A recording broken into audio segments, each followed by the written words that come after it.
The fruits of social relationships are all around us. Every bridge, every park, every surgery, every symphony is the product of human beings who came together to do something greater than any one of them could have done alone.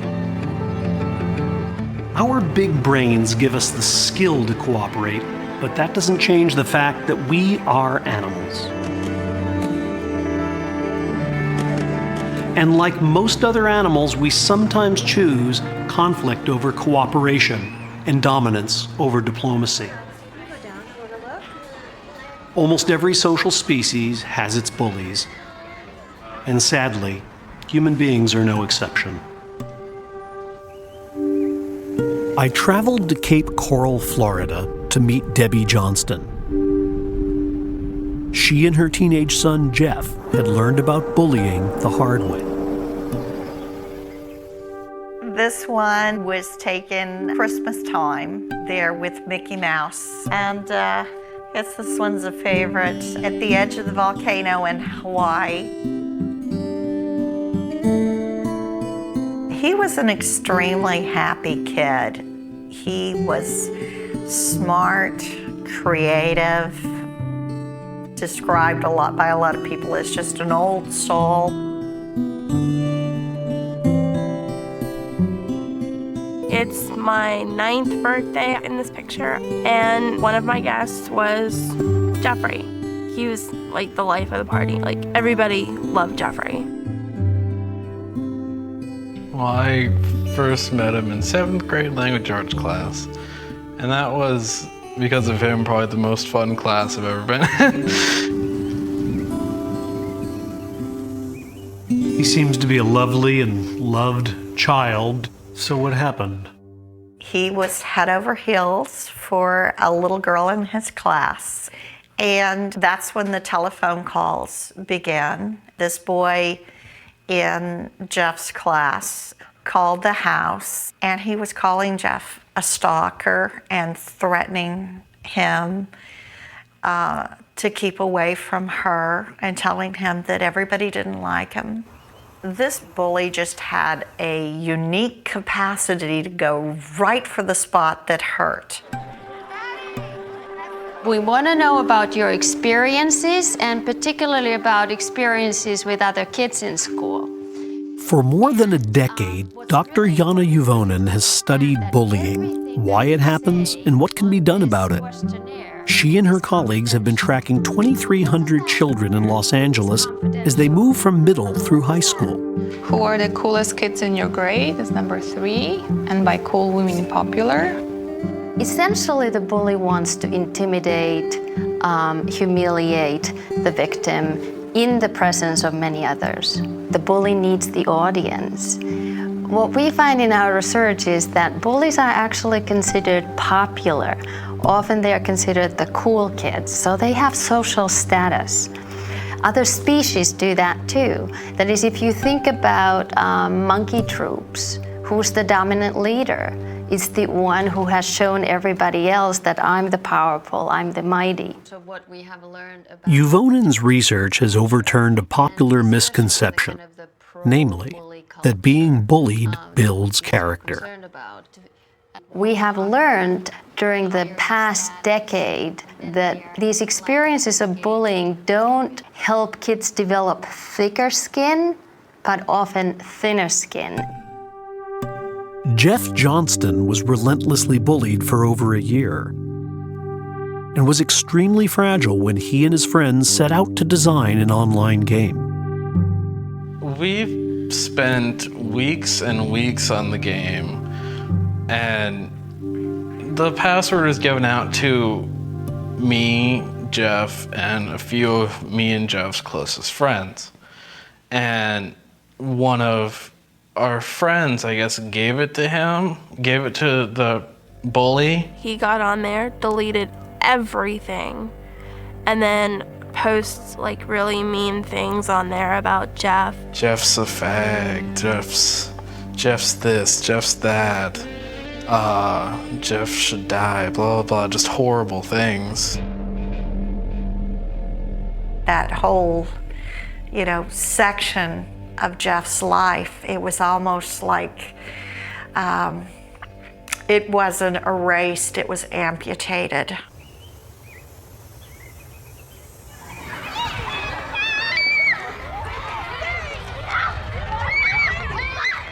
Although Jeff's tormentors went to unusual lengths, this type of humiliation is all too common. About 1/3 of all students between the ages of 12 and 18 report being bullied every year. Does everyone understand what mob mentality means? Tell me how they... So what can be done to stop it? In Brooklyn, New York, Blessed Sacrament School is dealing with a bullying problem of its own. When I started here, I would say teasing was done on a daily basis. And it would lead up to weekly interviews of bullying. Internet bullying started. 3 girls were actually involved in it. They were on MySpace. And one of the girls found out the other girl's password. And the other kids on MySpace were going to her page and reading all these horrible things about her. You know, emotions are great, but unless they're handled well, they're not great. The school turned to Yale psychologist Dr. Mark Brackett. His emotional literacy program trains teachers so that they can help students understand the emotional impact of bullying and respond to it more effectively.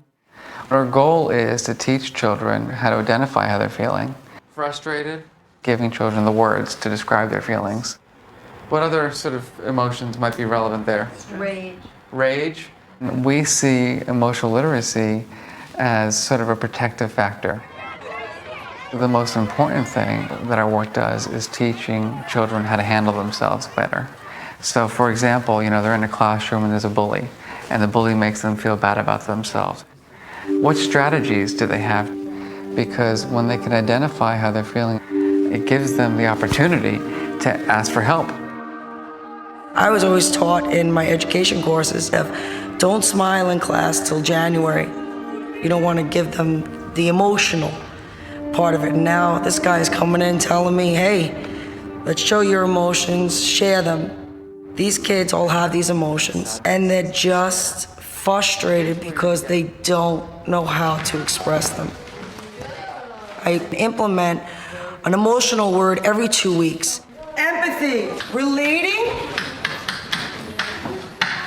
to and understanding another person's feeling.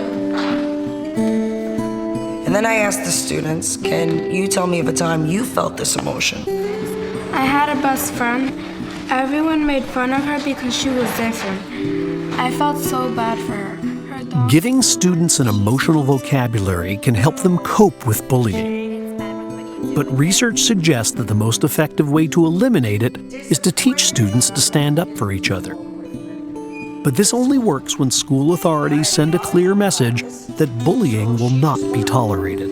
She didn't call me, she didn't tell me she was sick. We know from playground observation studies that if another kid intervenes, bullying stops within seconds. We also know that very few kids are willing to do that and do that. So what we need to do is to try to address the bystanders, the onlookers. By being somewhat passive, just maybe occasionally smiling, they're encouraging the bully and bullying behavior. But moreover, we have to provide support that enables them to gain the confidence to go and challenge the bully or just stand up for the victim. I don't feel that there is a bullying problem here in the school I'm at today. Students treat each other with common social courtesies. They're empathetic, they're sympathetic, they're respectful. They're just generally nicer to one another.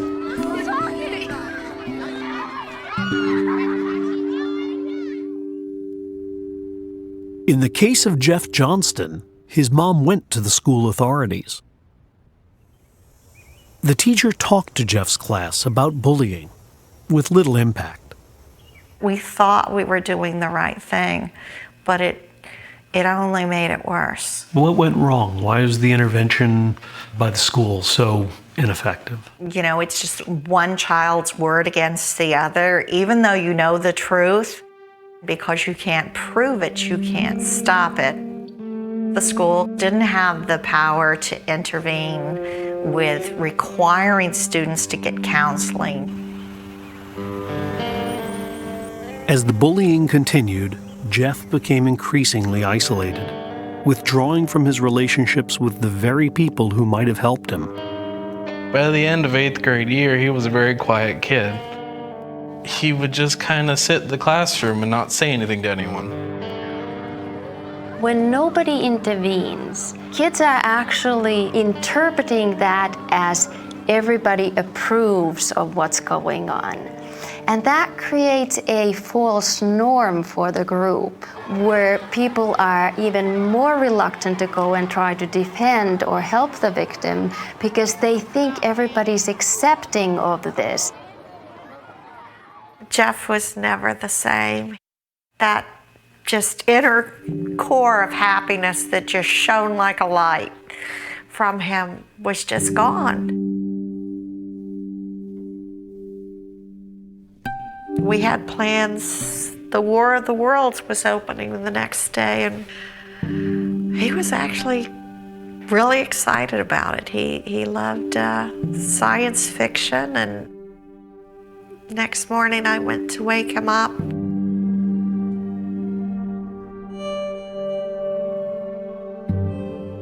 When we opened the bedroom door, we saw him hanging in the closet. He was already gone.